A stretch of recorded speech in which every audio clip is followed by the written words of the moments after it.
What's up, Michelle here, and in this video I'm going to be talking about ways to cope with the death of a loved one.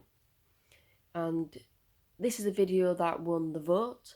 If you're new to me, hi, I'm Michelle Therese. I'm an author, I'm a passionate mental health campaigner, motivational speaker, and most recently, counsellor. Every week I ask my followers what video I should do next, and I give them a little choice on a range of different topics. If you want to get involved in the next vote, click the subscribe button and check the community tab, or follow me on my other social media accounts, and I've put those in the link in the description box. So yeah, death. It's painful. It's a shock. It's a complete change. It's painful, and if you are going through the death of a loved one, all I'm going to say is I'm really sorry. Nothing that I say can really take away the pain of that. But I really do hope that some of the things that I say in this video can, you get a little bit more understanding of what you're going through and how to maybe think about moving forward. Death is inevitable, unfortunately, and it will happen to all of us, whether that's by accident, whether that's old age, whether that's, their own choice. And you can prepare for it. You might know someone's dying of an illness, but it's still fucking hurts. And it changes you. It changes everything about you. It changes the way you view people. It changes the way you view situations. It changes a lot of different things. And it's a grief process. It's trauma, it's a shock. And I've met a lot of different people that say that they want to try and rush the process. And what I mean by that is you can't rush grief. You can't rush the natural emotions that you experience. And, a lot of people have said to me, oh, it's been 6 or 7 months and I'm still not over the person that died, or, I'm still not being able to do what I used to do and stuff like that. And you can't rush that. You can't say, well, it's been 6 months, I must be something wrong with me because, I'm not over it. It could take years. It could take weeks. Everyone's different, The brain is a magical thing, and we still don't know much about it. But what works for one person doesn't work for the next. This is a time of reflection. It's a time of healing, and it's a time of going back to the basics, because it's depressing. It's a drain. It takes everything out of you. You need to, obviously, I don't know the situation, but there's planning funerals, there's wakes, there's financial implications of a death. There's the loss of not being able to speak to that person anymore, not being able to see them, comfort, be with them. It's a shock. It is a trauma, So don't try and do too much. A lot of people say, just keep as busy as possible, but I don't particularly think that's great advice. Coming from my own experience, I know everyone's different, but for me personally, when I lost a loved one, and it was actually to suicide, I went back to the basics. I just lived in the moment. I just focused on getting through that day. Just focused on, I need to eat today, I need to take medication today. If I shower today, I'll try, and if not, that's okay. That was where I was at. And there's no shame in saying that. Some days I didn't eat. Some days I didn't get up. I just cried in bed. And that's a reality of it. That is a reality of a shocking loss, a death. But you don't need to be ashamed or embarrassed or feel like you can't do that. If you need to cry, cry. If you need to spend weeks crying, cry. If you don't want to do the things that you used to do, don't. You know, if you feel like you're not sociable anymore, if you feel like you've not got any energy, it's natural. And it is a process that your body will go through. Obviously, if you're experiencing serious suicidal thoughts and stuff like that, that's sad, and I'm sorry. And I have made other videos about coping with suicidal thoughts, so I won't go into that here. But I've also put the video link in the description.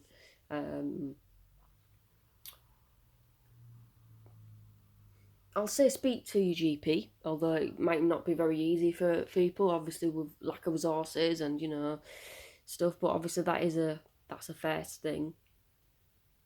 But also reflecting on this person.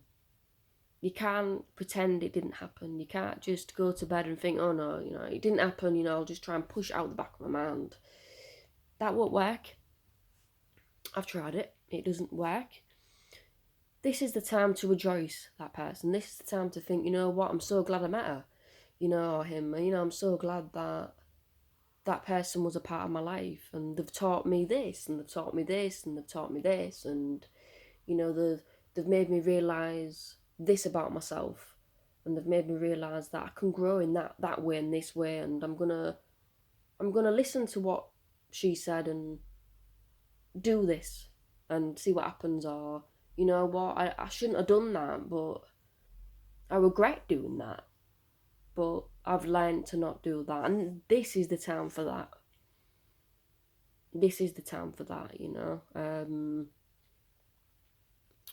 A couple of years ago I had a friend that commit suicide, and I rejoiced in knowing that person. I thought, you know what, he was a lovely person, and I spent a lot of the time drawing him.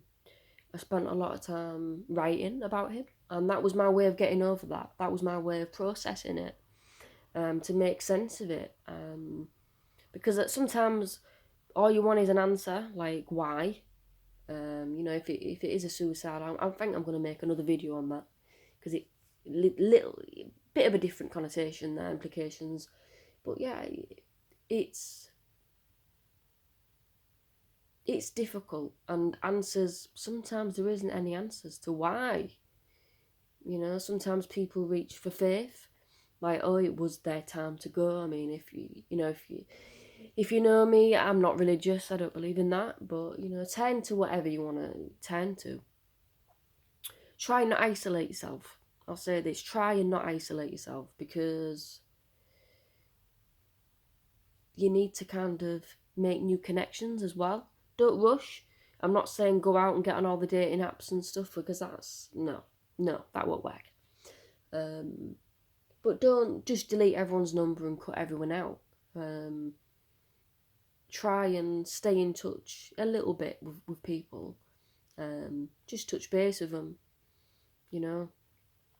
If it's too difficult leaving the house, ask them to come to you and just sit with a cup of tea, coffee, gin, vodka, whatever you drink, and talk. Talk about the death. Talk about how you're feeling. Talk about everything. Like I said, you need to get it out. You need to get the grief out. You might want to get a tattoo. You might want to get artwork. There is a lot of support groups for grief and death, and I've put a list of those in the description as well. But it really is about going back to the basics, and it is about remembering that life is finite. It doesn't last forever, and it's fragile, and it's a process. The things that you do today are going to affect tomorrow in some way. I do believe in karma, and I do believe that things happen for a reason. So for me to make sense of any situation, I always have to see how it affects me and what I've learned from it. So ask yourself that, what have you learned from knowing that person? What have you learned about your interactions with that person? And let that guide you for the rest of your life, you know. And if it wasn't a good relationship or friendship, you know, that would be different. Obviously, a death and a loss is still really painful. But if this was someone that you truly really loved and was a really close friendship relationship, let their guidance and memories and what they've taught you about life guide you through. I mean, yeah, in the background, I always have pictures of my father holding me as a baby and me as a baby. And I wake up to them and I look forward to seeing them. And even when he dies, I'll always have photos of my father around, because I don't think it's good to just, you know, get rid of photos and pretend that the person didn't exist. That's not great at all. It's a time of celebration. This person existed, and I'm glad I knew this person. I'll say this: I think preparing for a death can be helpful as well. I mean, I'm not saying live as if they're gonna drop dead any minute, because that'd be a bit morbid. But you need to remind yourself at all times that you don't know what's going to happen next. And I always say this in all of my videos: nothing stays the same forever. And you never know what's going to happen next. You know, you don't know who you're going to meet. You don't know, this person has passed away, rest in peace, but you never know who you're going to meet next. You might go to a grief support group and get chatting, and you might, and this happens a lot, you might make a really good new friend. You know, you might post about it online and someone might be like, you know what, I've just been through a similar thing to that.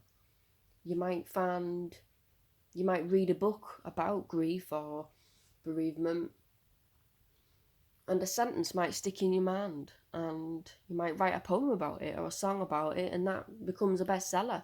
You know, these aren't just silly quotes. These are things that happen. The songs in the charts were sparked by death, love, loss, mostly. Use the grief and the pain to create something, you know? If you can't do that, like I said, it is back to basics. The first couple of stages of grief, it's shock, it's depression, it's trauma, it's a lot of tears. And that's okay. And it's nothing to be ashamed of or upset about or embarrassed about. You're being human. You're being human. And it's probably one of the most painful things you're going to go through, losing a loved one. But please remember that it's inevitable. You know, and that's not me being horrible saying that. That's me being a counsellor, me saying it how it is. It's inevitable. And, you know, look, I am sorry, you know. But, you know, if you are struggling, I have made the Fighting for Better Mental Health Services group on Facebook. Again, link in the description. It isn't about just death and grief, but it's about mental health issues, and it's also about the way that, you know, the mental health system in general. It's a really supportive, lovely bunch in there. Maybe you might meet a new friend in there, you know. My messages are always open. So yeah, link in the description for that. Professional help is needed, I found. Not all the time, but most of the time. Counselling to get through grief. Like I said, I am a counsellor, but, you know, have a look at all sorts of different counsellors. This isn't a selling myself video just to you know, to buy my services. I just hope that you know that you're not alone, and that everyone in life experiences a death. It's like I said, it's humanity. I'm afraid it's nature. Things need to die to make room for new things. new experiences, new beauty. And the way that, like I said, the way that I've made sense of the deaths of the people that I know, art, poetry, you know, that one there, and that one there, Never Give Up, and The Keys, came out of prison. Unfortunately, 2 people died in the prison. They killed themselves. And I realised then that, you know, like literally you have to choose, you know, whether you give up or not in this life. And I put the lock and the keys, like a padlock, and then I put Never Give Up. And I said I'd never try and kill myself again, and I've not, you know. Death changes you as a person. So whoever you will be in the next coming months and years, you're going to be a better person for it, hopefully. You know, hopefully you don't go down the route of being so angry and not being able to cope with the death that you hurt other people and take your feelings out on other people, because that's not right. Some people unfortunately go into drink and drugs, which I really don't recommend.